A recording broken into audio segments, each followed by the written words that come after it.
യേശുവിൻ്റെ പീഠാനുഭവങ്ങൾ. An Catherine എമറിച്ചിൻ്റെ ദർശനങ്ങൾ. അധ്യായം 39. യേശു ഒന്നാം പ്രാവശ്യം വീഴും.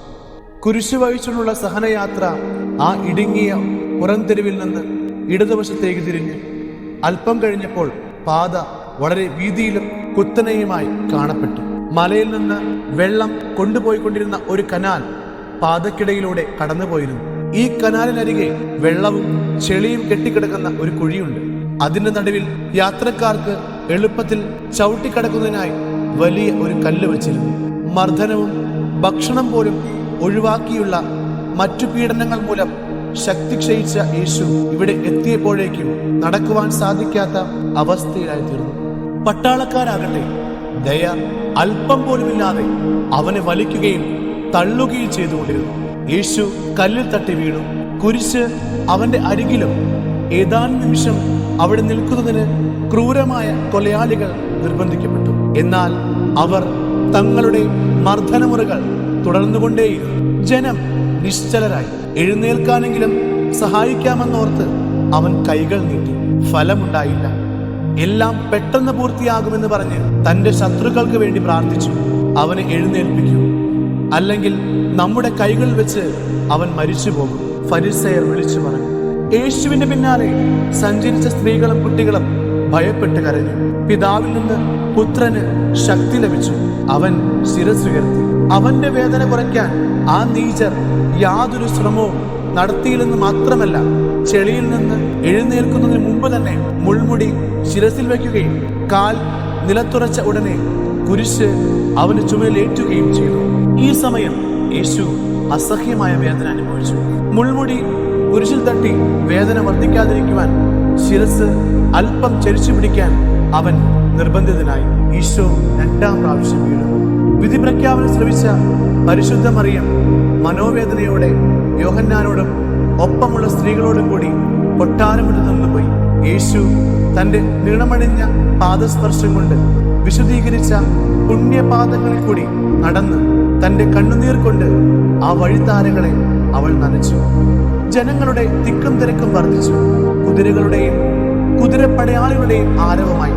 ലോകം കണ്ടിട്ടില്ലാത്ത മഹാസംഭവത്തിലടക്കം കാഹളം മുഴങ്ങി.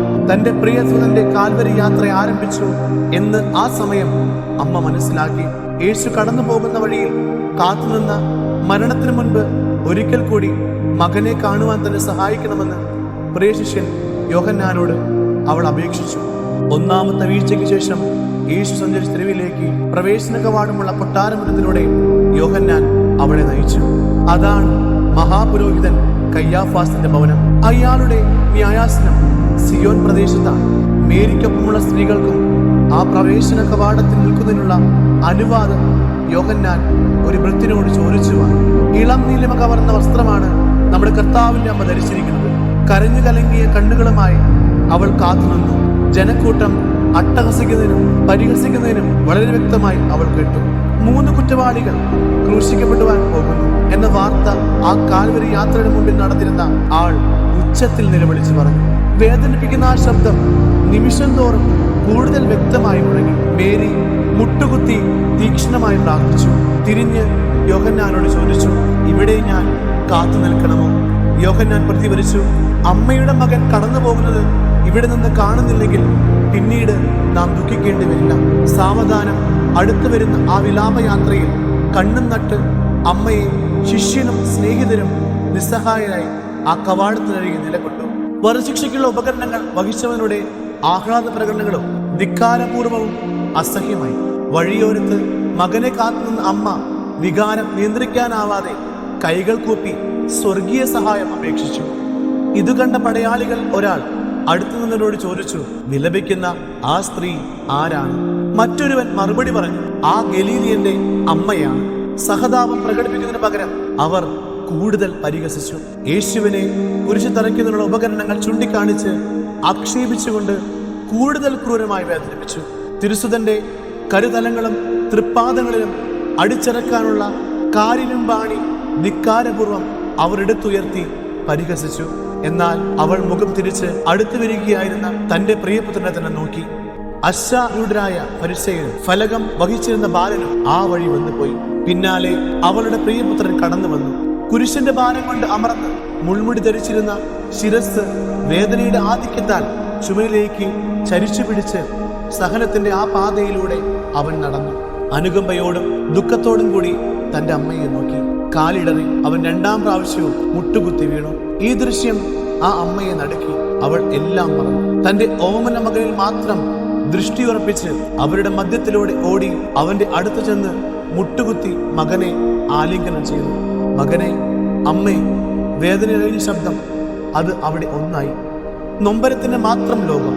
പല മുഖങ്ങളിലും ആശങ്ക പരന്നത് പോലെ യോഹന്നാനും ഭക്തസ്ത്രീകളും മാതാവിനെ എഴുന്നേൽപ്പിക്കുന്നതിന് പരിശ്രമിച്ചു.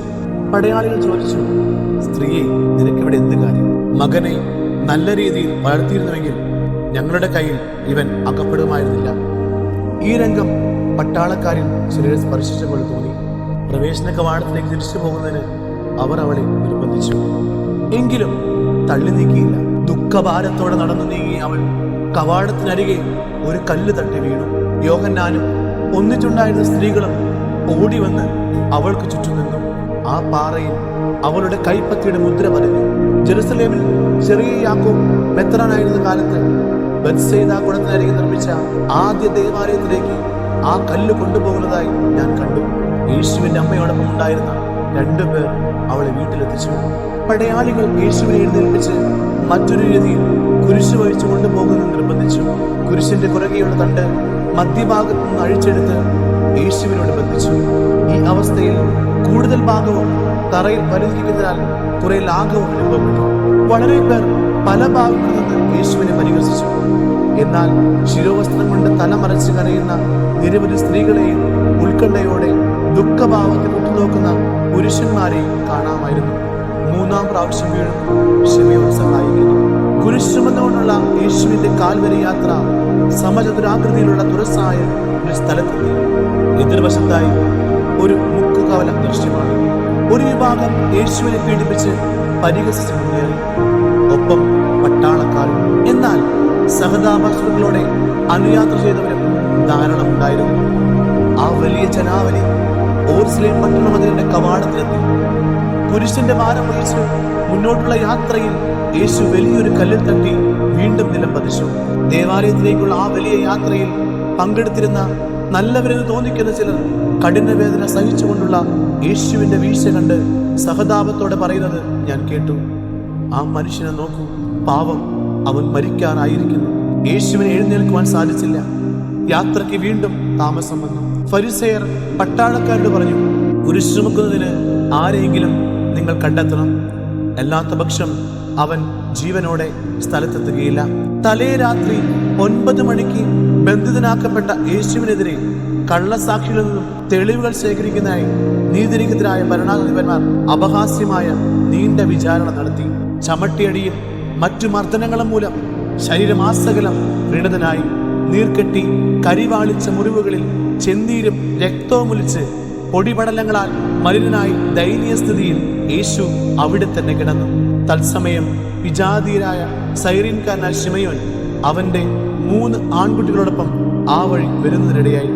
പട്ടണത്തിന്റെ കിഴക്ക് ഭാഗത്തുള്ള അദ്ദേഹത്തിന്റെ തോട്ടത്തിൽ ജോലി ചെയ്ത ശേഷം വിറകുകെട്ടുമായി വീട്ടിലേക്ക് പോകുകയായിരുന്നു ശിമയോൻ. അയാൾ ഒരു വിജാതീയനാണെന്ന് വസ്ത്രധാരണ രീതി കണ്ട് പട്ടാളക്കാർ മനസ്സിലാക്കി. കുരിശു വഹിക്കുന്ന യേശുവിനെ സഹായിക്കാൻ അവർ അയാളോട് ആജ്ഞാപിച്ചു. ആദ്യം വിസമ്മതിച്ചു. എന്നാൽ അനുസരിക്കുന്ന അയാൾ നിർബന്ധിതനായി. ശിമയോന്റെ കുട്ടികൾ പേടിച്ച് കരഞ്ഞു. അവരുടെ സംരക്ഷണ ചുമതല ചില സ്ത്രീകൾ ഏറ്റെടുത്തു. യേശുവിനെ ശിമയോൻ നോക്കിക്കൊണ്ട് ശരീരമാകെ മുറിവുകൾ നിറഞ്ഞ വേദന കൊണ്ട് പരവശനായി ചോരയും വിയർപ്പും ഒന്നിച്ചൊഴുക്കി രക്തത്തിൽ ഒട്ടിപ്പിടിച്ചിരുന്ന ഗന്ധവും വമിപ്പിച്ച് വേദനയുടെ ആഴവുമായ ഒരു മനുഷ്യനോടൊത്ത് നടക്കേണ്ടി വന്നതിൽ അയാൾ അസ്വസ്ഥനായി. എന്നാൽ യേശു ശാന്തമായി അവനെ കടാക്ഷിച്ചു. സ്വർഗീയ കടാക്ഷം. ആ നോട്ടം അവനെ സ്പർശിച്ചു. കുരിശ് ഉയർത്തുന്നതിന് സസന്തോഷം അവൻ യേശുവിനെ സഹായിച്ചു. ശിമയോന്റെ തോളിൽ കുരിശിന്റെ ഒരു ദണ്ഡ് ഘാതകം വച്ചു കൊടുത്തു. യേശുവിന് ആശ്വാസം നൽകി അവന്റെ പിന്നാലെ അയാൾ നടന്നു. ഘോഷയാത്ര മുന്നോട്ട് നീങ്ങി. 40 വയസ്സ് തോന്നിക്കുന്ന കരുത്തനായ ആളായിരുന്നു ശിമയോൻ. 3 കുട്ടികളും ധരിച്ചിരിക്കുന്നത് വിവിധ വർണ്ണങ്ങളിലുള്ള വസ്ത്രങ്ങളായിരുന്നു. മൂത്ത സഹോദരങ്ങൾ അലക്സാണ്ടറും റൂഫസും പിന്നീട് യേശുവിന്റെ ശിശു സമൂഹത്തിൽ ചേർന്നു. ഇളയ കുട്ടി ഏതാനും വർഷങ്ങൾക്ക് ശേഷം വിശുദ്ധ സ്റ്റീഫനോടൊപ്പം സഭാശുശ്രൂഷയിൽ വ്യാപൃതനായി. യേശുവിന് പിന്നാലെ കുരിശ് വഹിച്ച് നീങ്ങിയ ശിമയോൻ ദൈവകരുണയുള്ളവനായി. തിരുമുഖം പറഞ്ഞ വെറോനിക്കയുടെ തൂവാല. യേശു വഹിച്ചുള്ള കുരിശിന്റെ സഹനയാത്ര ജെറുസലേം തെരുവിൽ വളരെ ദൂരത്തെത്തി. ആ സമയം ശിമയോനെ സ്വാധീനിച്ച ഒരു സംഭവം ഉണ്ടായി. ബഹുമാനരായ ധാരാളം പേർ ദേവാലയത്തെ ലക്ഷ്യം വെച്ച് തിടുക്കത്തിൽ പോയിക്കൊണ്ടിരുന്നു. അവരിൽ പലരും യേശുവിനെ കണ്ടപ്പോൾ തങ്ങൾ അശുദ്ധരാകും എന്ന ഭീതിയിൽ വഴിമാറി നടന്നു. ചിലർ അവനോട് സഹതാപം കാണിച്ചു. യേശുവിനെ സഹായിക്കാൻ ശിമയോൻ സന്മനസ് കാണിച്ച സ്ഥലത്ത് നിന്ന് ഏകദേശം 200 അടി നീങ്ങിയപ്പോൾ ഇടതുവശത്തുള്ള മനോഹരമായ വീടിന്റെ വാതിൽ തുറന്ന് കുലീനയായ ഒരു സ്ത്രീ കൊച്ചു പെൺകുട്ടിയുടെ കൈക്ക് പിടിച്ച് ഒരു സഹനയാത്ര മുമ്പിലേക്ക് നടന്നെടുത്തു. ദേവാലയ ഉപദേശക സമിതി അംഗങ്ങളിൽ ഒരാളായ സിറാക്കിന്റെ ഭാര്യ സെറാഫിയായിരുന്നു അത്.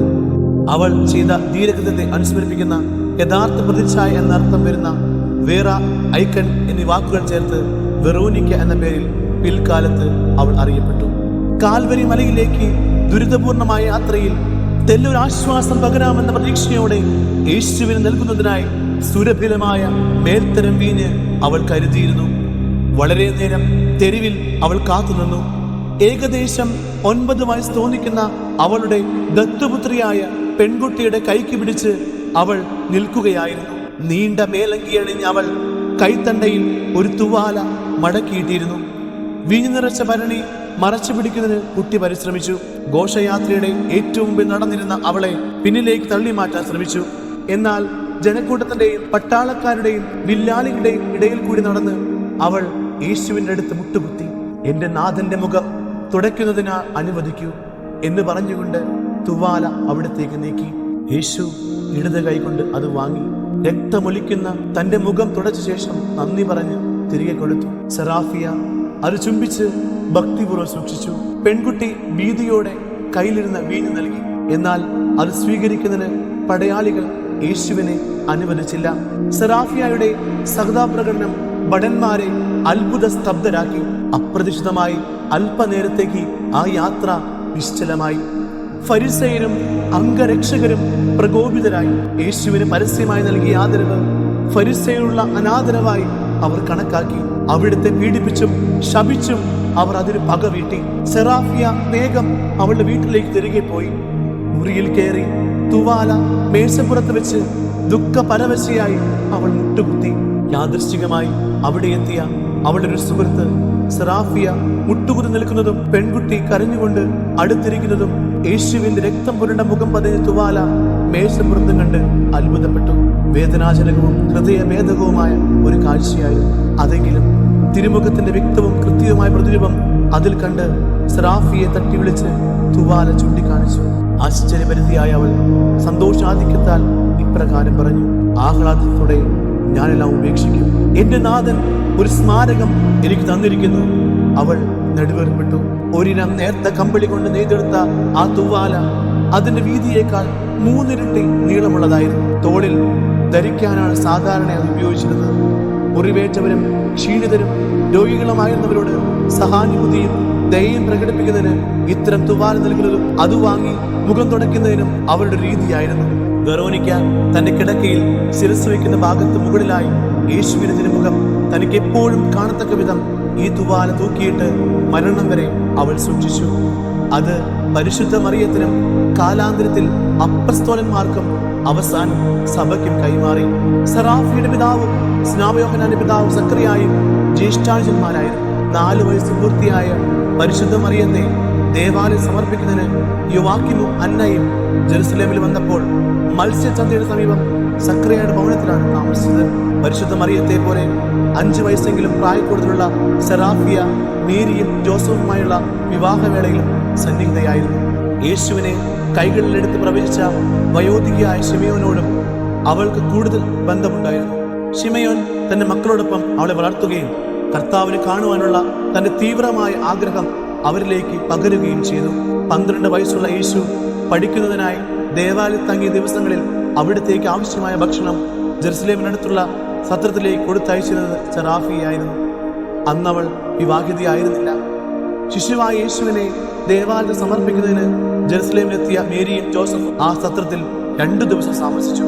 എസ്സീൻ സമൂഹത്തിൽപ്പെട്ട 2 വൃദ്ധരായിരുന്നു സത്ര സൂക്ഷിപ്പുകാർ. അവർക്ക് തിരുകുടുംബമായി നല്ല ബന്ധമുണ്ടായിരുന്നു. സാധുക്കൾക്ക് വേണ്ടിയുള്ള ഒരു ധർമ്മശാലയും ഇതോടനുബന്ധിച്ചുണ്ടായിരുന്നതിനാൽ യേശു ശിഷ്യന്മാരും അവിടെ പലപ്പോഴും താമസിച്ചിരുന്നു. സെറാഫിയ വളരെ വേഗിയാണ് വിവാഹിതയായത്. സനേദ്രി സംഘത്തിലെ ഒരു അംഗവും പതിവ്രതയുമായ സുസന്നയുടെ ഗോത്രത്തിൽപ്പെട്ടവനായ സിറാക്കായിരുന്നു ഭർത്താവ്. ആദ്യം നമ്മുടെ കർത്താവിനോട് സിറാക്കിന് വലിയ എതിർപ്പായിരുന്നു. ഇക്കാരണത്താൽ യേശുവിനോടും ഭക്തസ്ത്രീകളോടുമുള്ള സ്നേഹബന്ധത്തിൽ സെറാഫിയ വളരെയേറെ സഹിച്ചു. എന്നാൽ അരിമത്യക്കാരൻ ജോസഫ്, നിക്കോദെമസ് എന്നിവരുടെ പ്രേരണയാൽ യേശുവിനെ പിന്തുടരുന്നതിന് സിറാഖ് തന്റെ ഭാര്യയെ അനുവദിച്ചു. കയ്യാഫാസിന്റെ കൊട്ടാരത്തിൽ വെച്ച് യേശുവിനെ സ്വതന്ത്രരാക്കുന്നതിന് സെറാഫിയുടെ ഭർത്താവ് ജോസഫിനോടും നിക്കോദെമസിനോടും ചേർന്ന് പ്രവർത്തിച്ചു. പ്രയത്നം നിഷ്ഫലമായപ്പോൾ മൂവരും സന്നിധി സംഘത്തിലെ അംഗത്വം രാജിവെക്കുകയും ചെയ്തു. യേശു ഓശാന ഞായറാഴ്ച ജെറുസലേം ദേവാലയത്തിലേക്ക് നടത്തിയ രാജകീയ പ്രവേശന ഘോഷയാത്രയിൽ സെറാഫിയ തന്റെ വസ്ത്രം വിരിക്കുന്നത് ഞാൻ കണ്ടു. അപ്പോൾ അവർക്ക് ഏകദേശം 50 വയസ്സ് തോന്നിക്കുമായിരുന്നു. അപമാനകരമെന്ന് തോന്നിക്കെങ്കിലും യഥാർത്ഥത്തിൽ മഹത്വപൂർണമായി 2ാമത്തെ ഘോഷയാത്രയിലും തന്റെ തൂവാല അവൾ യേശുവിന് നൽകി. വെറോനിക്ക എന്ന പേര് അവർക്ക് നേടിക്കൊടുത്ത ഈ തൂവാല ഇപ്പോഴും വിശ്വാസികൾ വണക്കത്തിനായി പ്രദർശിപ്പിക്കപ്പെടുന്നു.